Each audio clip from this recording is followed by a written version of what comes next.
군사 작전이나 통신을 할 때 흔히 사용하는 것이 비밀 코드입니다.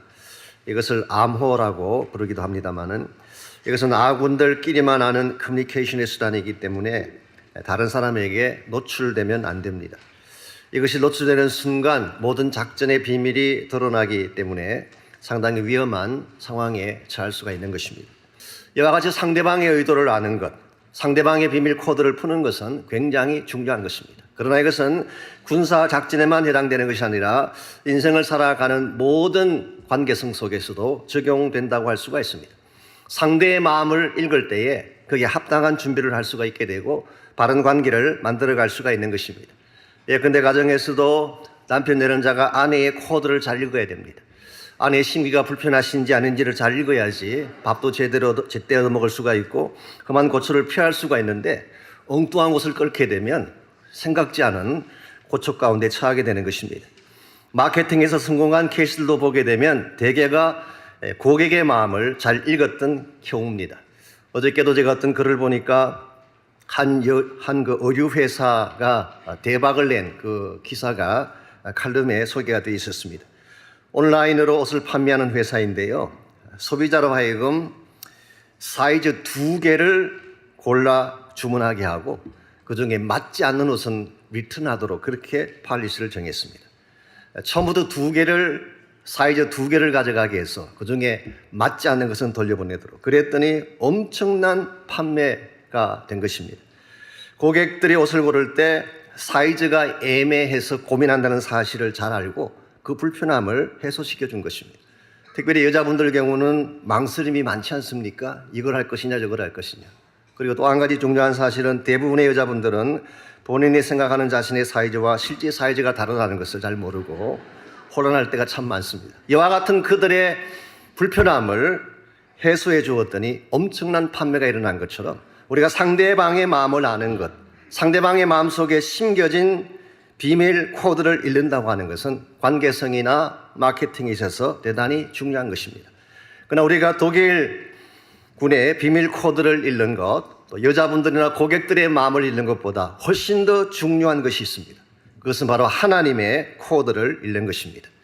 하나님께서 마음속에 어떤 계획을 가지고 계시는지, 하나님께서 마음속에 품고 계시는 길이 무엇인지, 하나님의 비밀이 무엇인지를 제대로 읽지 아니하면 바른 인생, 건강한 삶을 추구할 수가 없습니다. 왜냐하면 하나님은 온 인류의 역사와 내 삶의 모든 것을 주관하시는 주권자이시기 때문입니다.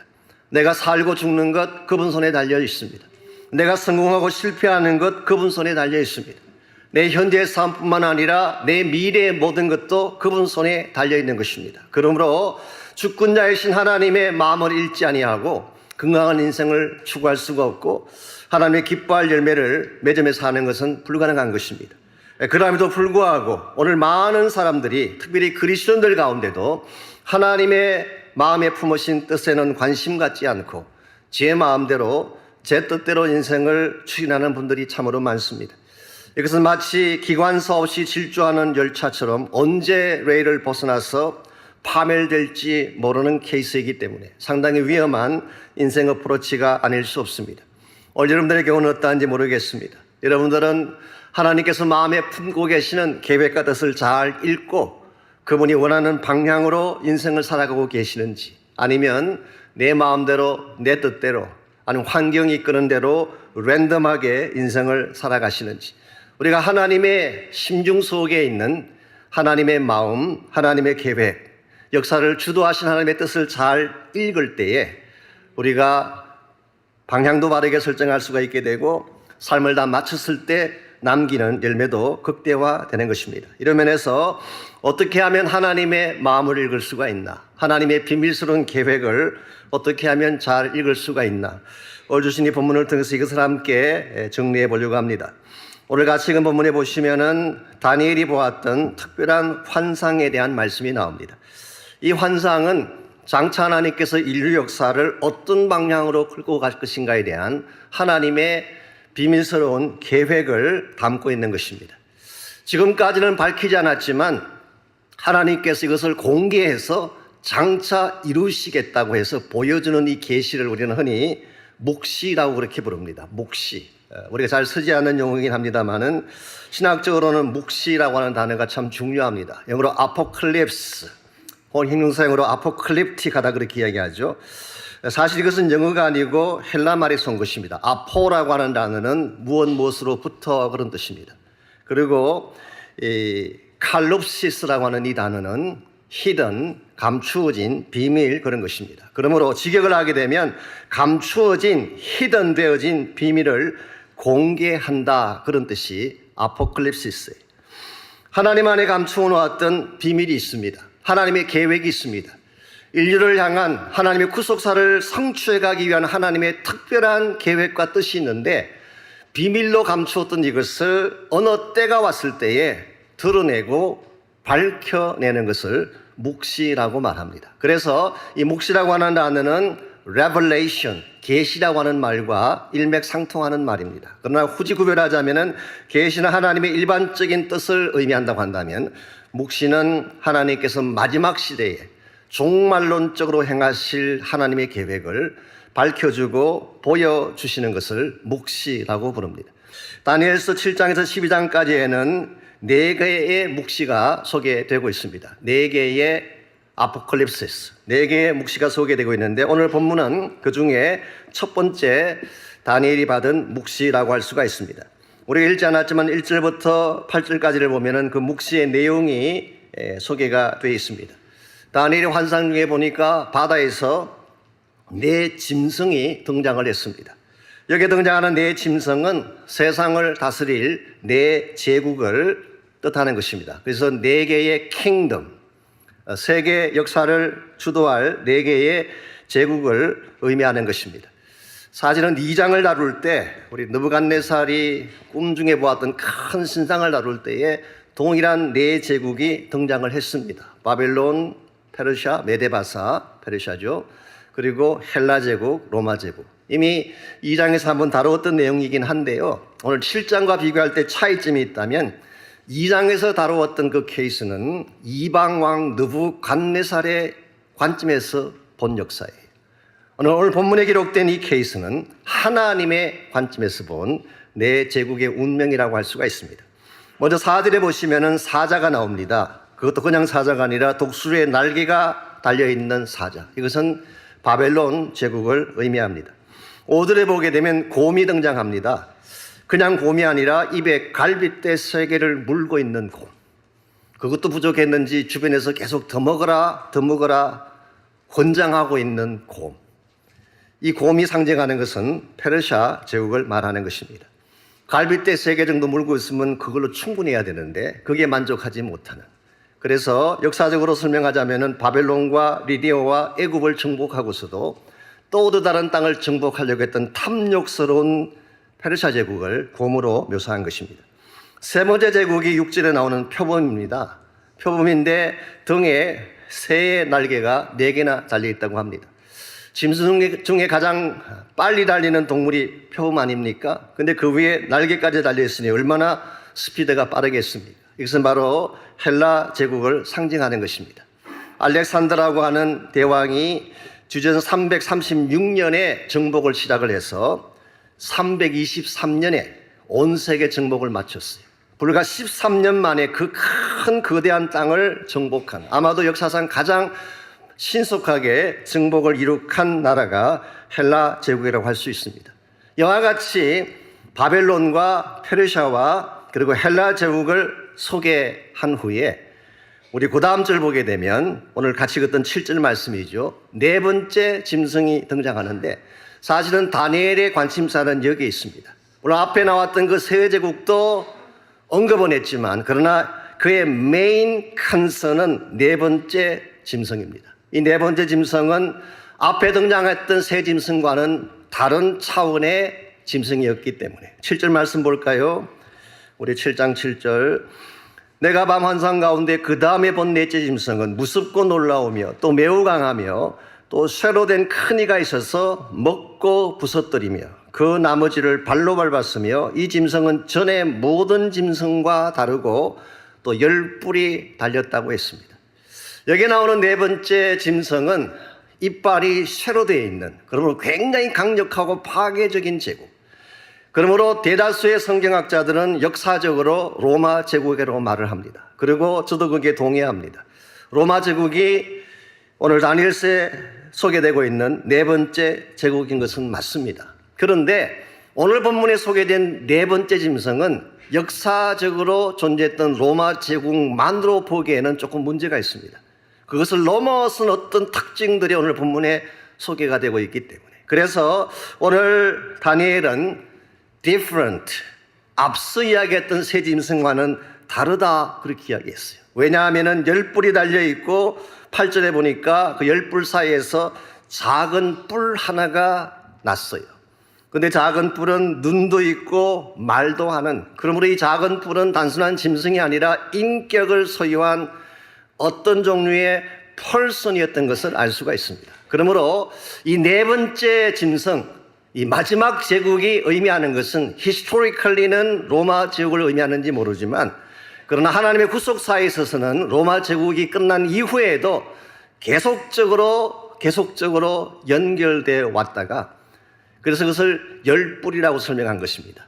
그래서 로마 제국 이후에도 계속적으로 그와 유사한 것들이 연결되어 왔다가 예수님께서 오시기 직전에 마지막 시대에 다시 한번 통일 제국으로, 거대한 제국으로, 온 세계를 통치하는 제국으로 다시 등장할 사실을 소개하고 있습니다. 그때에 나올 작은 뿔이 하나 있는데 이 작은 뿔은 인격적 존재예요. 이게 과연 무엇을 의미하는 것일까요? 저는 아까 일부 시간에도 잠깐 말씀을 나눴지만 우린 여기에서 역사성의 continuity, 이 로마 제국이 계속되는 continuity와 동시에 yet discontinuity, 로마의 연결이 있으면서도 사실은 로마 제국과는 다른 차원의 나라, 이게 마지막 시대에 등장하게 될 적그리스도의 왕국을 말하는 것입니다. 이 왕국의 특징은 하나님의 나라를 대적하는 것입니다. 그리고 적그리스도의 왕국을 대표하는 왕이 바로 엔타이크라이스트예요. 그래서 오늘 본문에 나오는 작은 뿔이라고 하는 것은 아직 등장했는지는 모르지만 앞으로 아마 주님께서 오시면 반드시 등장할 엔타이크라이스트, 이것을 우리에게 소개하고 있습니다. 이 적그리스도는 네 가지 특징이 있습니다. 첫째는 he is ruler, 그는 다스리는 자였어요. 그래서 한 왕국을 다스리고 한 왕국을 통치하는, maybe 마지막 시대가 되면 온 세계가 하나로 되어지는 통치의 시대가 올지 모릅니다. 그때에 he is ruler. 두 번째로 he is speaker, 말을 하는 사람이었어요. 말을 하는 존재였어요. 그래서 요한계시록 13장 1절에서 10절에 보면 여기에 대한 더 자세한 내용이 나옵니다만은, 그게 보게 되면 하나님에 대해서 대적하고 참남한 말을 들어놓고 그리스도를 대적하는 말을 하는 자였어요. 세 번째로 he is oppressor, 핍박자였어요. 압제자였어요. 그래서 성도들을 핍박하고 성도들로 하여금 매매를 중단시키고, 또 적그리스도의 표를 받지 않는, 짐승의 표를 받지 않는 자들은 처참하게 처형하는 오프레서, 이것이 바로 적그리스도예요. 마지막 네 번째로, 그러나 그는 he is loser, 그는 결국 패배자입니다. 실패자입니다. 장차 예수님께서 오시게 되면 그는 패망하게 되고 망하게 될 존재.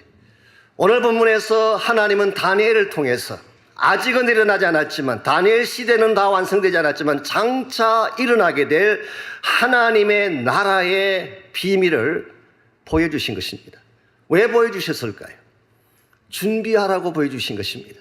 이와 같은 일들이 벌어질 것이기 때문에 너희들이 함부로 마음대로 살지 말고 하나님의 코드를 잘 읽고 그게 합당한 삶을 살라고 해서 하나님께서 미리 보여주신 것입니다. 우리가 한 가지 인식해야 될 중요한 사실이 있습니다. 여러분이 예수님을 믿는 순간부터, 즉 여러분이 크리스찬 삶을 시작하는 순간부터, 여러분이 인정하든 인정하지 아니하든 여러분은 영적 전쟁 속으로 들어왔어요. Spiritual warfare. 이것은 우리가 항상 인식할 수 있어야 돼요. 오늘 본문에 나오는 이 작은 뿔이 여러분의 삶 속에 파고 들어가서 지금도 이미 적그리스도의 영이 우리를 계속 미혹하고 있고 우리를 갈라놓고 있습니다. 우리를 낙심시키고 우리를 상처받게 하고, 이와 같은 적그리스도의 영이 이 작은 뿔이 가정 속에 들어오게 되면 남편과 아내가 상처를 주고 상처를 받게 됩니다. 부모와 자식 사이에 금이 가기 시작합니다. 이 작은 뿔이 공동체 안에 들어오게 되면 교회 안에 분열이 일어나고 문제가 생기고 시험이 생기는 것입니다. 심지어 이 작은 뿔은 사역의 현장, 선교의 현장까지도 이것이 등장을 해서 얼마나 하나님의 사역을 가로막고 하나님의 사역을 방해하는지 알 수가 없어요. 그러므로 우리가 이와 같은 영적 존재를 인식을 하고 하나님께서 어떠한 방향으로, 어떠한 방법으로 인류의 역사를 이끌고 계시고 우리 개인의 삶을 이끌고 계시는지를 정확하게 알아야 하는 것입니다. 그러므로 우리가 정말 이 마지막 시대를 사는 성도들로서 하나님의 뜻에 합당하게 살아가려면 하나님께서 준비하신 하나님의 계획, 하나님의 플랜 혹은 하나님의 의도를 우리가 잘 알고 그 안에서 우리 삶을 하나씩 하나씩 잘 정돈해 나아가야 됩니다. 그렇다면 이 마지막 시대를 향한 하나님의 계획을, 즉 하나님의 코드를 어떻게 하면 잘 읽을 수가 있을까요? 여러분이 하나님의 코드를 제대로 읽어야지 바른 결정, 바른 선택을 할 수가 있습니다. 오늘 본문에 보면은 이 하나님의 비밀스러운 코드를 읽는 데 꼭 필요한 세 가지 요소를 오늘 본문이 소개하고 있습니다. 제일 첫 번째가 영적인 눈입니다. 여러분의 영 안이 떠지지 아니하면 결코 하나님의 비밀은 볼 수가 없고 영적 세계를 이해할 수가 없습니다.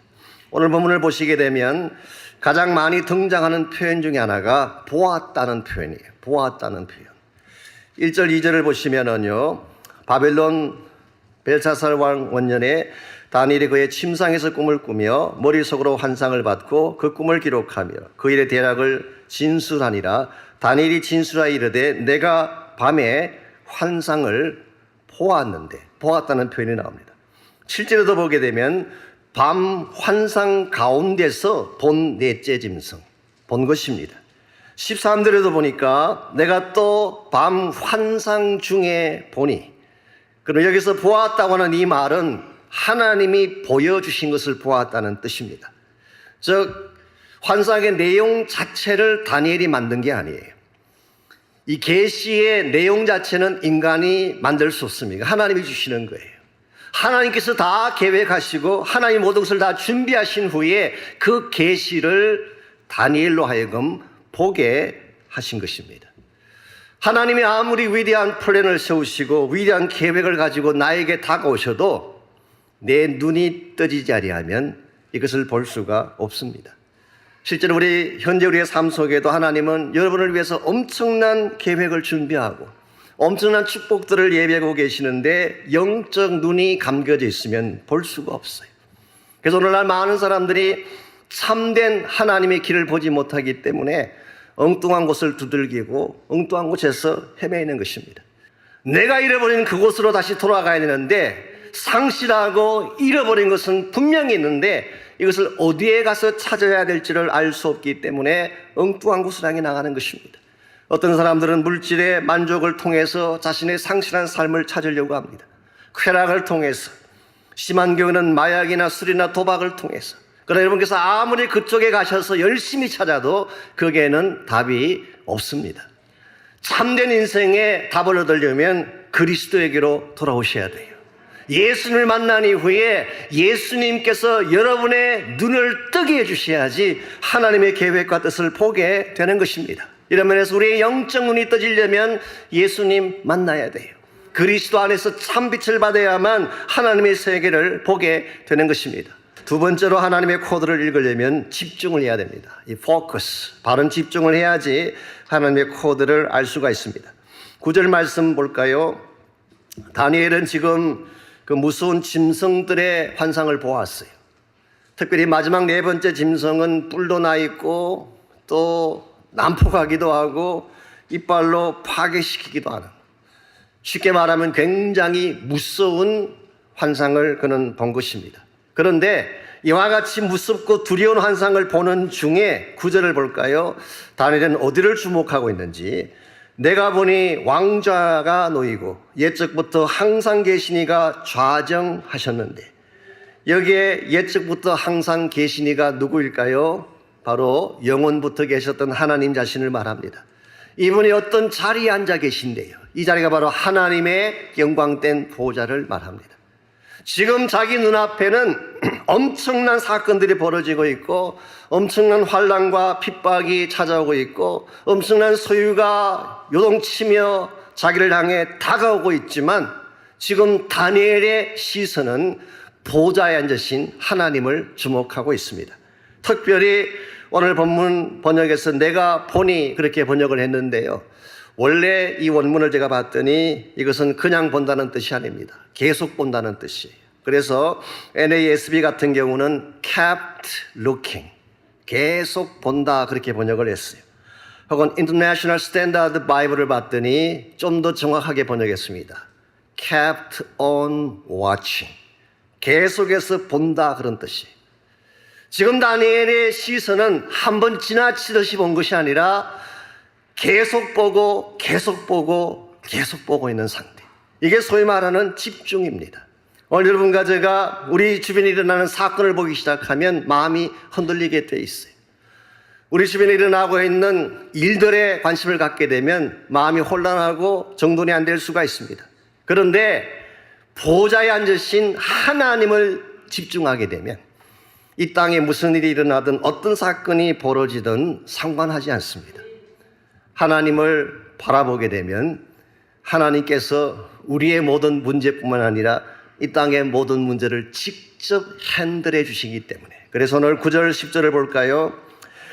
내가 보니 왕자가 놓이고 옛적부터 항상 계신 이가 좌정하셨는데 그의 옷은 희기가 눈 같고 그의 머리털은 깨끗한 양의 털 같고, 이것은 하나님의 거룩하심, righteousness를 표현한 것입니다. 그의 보좌는 불꽃이요 그의 바퀴는 타오르는 불이며 불이 강처럼 흘려 그의 앞에서 나오는데, 여기에 불은 심판의 불을 말합니다. 그를 섬기는 자는 천천히요 그 앞에 모셔 선 자는 만만이며 심판을 베푸는데 책들이 펴 놓였더라. 하나님의 주변에는 천천만만의 천사들이 보좌를 하고 있습니다. 근데 하나님이 심판하실 때 그냥 심판하는 것이 아니라 책을 펴놓고 계신대요. 이 책이 무슨 책일까요? 여러 가지 많은 해석들이 있지만 일반적으로는 행위의 책이라고 말합니다. 우리는 이 땅에 살면서 내가 이렇게 살건 저렇게 살든 지나가면 그만이지 그럴지 모르지만 아니에요. 그것이 다 하나님의 책에 기록됩니다. 그리고 하나님께서 마지막 심판 때 이 책을 펴놓고 우리의 행위를 따라 심판하시는 것입니다. 11절 그때에 내가 작은 뿌리 말하는 큰 목소리로 말미암아 주목하여 보는 사이에 짐승이 죽임을 당하고 그의 시체가 상한바되어 타오르는 불에 던져졌으며, 여기서 드디어 하나님께서 그 짐승, 이것은 바로 적그리스도의 왕국을 말합니다. 그 짐승과 그 작은 뿔을 어떻게 다루실 것인가를 말하고 있어요. 하나님은 아무것도 안 하시는 것처럼 보이지만 아닙니다. 그분은 지금도 일하고 계세요. 다만 하나님의 때가 되면 우리를 공격하고 우리를 아프게 하고 우리를 미혹 했던 그 악한 적그리스도와 적그리스도의 왕국을 하나님이 다스려 주십니다.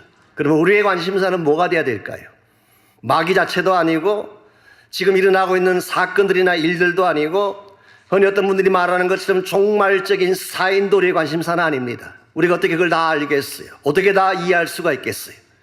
어떠한 일이 벌어지든 어떠한 사건이 벌어지든 어떠한 상황이 벌어지든 우리가 진짜 관심 가져야 될 것은 그리스도 안에서 하나님을 바라보는 것입니다. 여러분과 제가 그리스도 안에 들어와 있고 그리고 하늘에 앉으신 하나님의 보좌를 바라보고 있다면 여러분들은 어떤 상황이 와도 안심하셔도 돼요. 그리스도 안에 있기 때문에 구원받을 것입니다. 하나님의 보좌를 바라보기 때문에 하나님께서 예배하신 모든 창대와 능력과 축복을 여러분에게 쏟아 부어주실 것이기 때문에, 그러므로 이 시대가 악해져가고 혼미스러워져 갈수록 여러분의 시선은 어디에 집중해야 될까요? 보좌에 앉으신 하나님에게 집중해야 됩니다. 마지막 세 번째로 우리가 마지막 시대에 하나님의 코드를 제대로 읽으려면 우리의 소망이 무엇인가를 정확하게 알아야 됩니다. 즉 우리의 소망, 우리의 영원한 비전에 대한 문제입니다. 13절 14절 말씀 보시면 드디어 인자 같은 이가 등장합니다. 13절에 나오는 인자 같은 이는 누구를 의미할까요? 다니엘서에서 이것은 바로 장차 오실 예수 그리스도를 말하는 것입니다. 그런데 이 인자 같은 이가 하늘 구름을 타고 오신다고 했어요. 그러므로 여기 나오는 이 인자가 오시는 이 사건은 초림 사건이 아니라 재림을 말합니다. 예수님께서 다시 오실 때, 재림의 주로 오실 때, 아까 말씀드렸던 짐승들은 바다에서 나왔어요. 그 짐승들의 오리진은 어둡고 캄캄한 그 흑암의 바다입니다.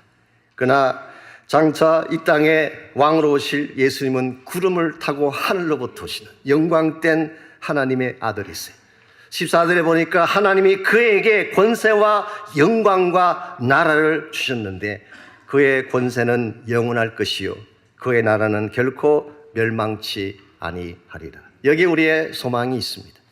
이 땅에 우리가 아무리 많은 것을 쌓아두어도 이 땅 것은 다 사라집니다. 이 땅에 여러분이 아무리 많은 것들을 축적하고 이룩해 놓아도 이 세상에 쌓았던 것들 중에 남을 것은 한 개도 없습니다. 다 불타고 사라지고 없어지는 것입니다. 오직 남는 것은 영원한 그의 나라밖에 없습니다.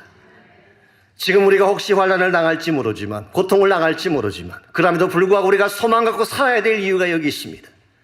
그 날이 오면 우리 주님 예수님께서 우리의 모든 것들을 갚아주시고 우리를 영광된 그 나라로 들어가게 하실 것이기 때문에 사도 바울은 고린도후서 4장 18절에서 우리의 돌아보는 것은 보이는 것이 아니요 보이지 않는 것이니 보이는 것은 잠깐이요 보이지 않는 것은 영원함이라고 했습니다.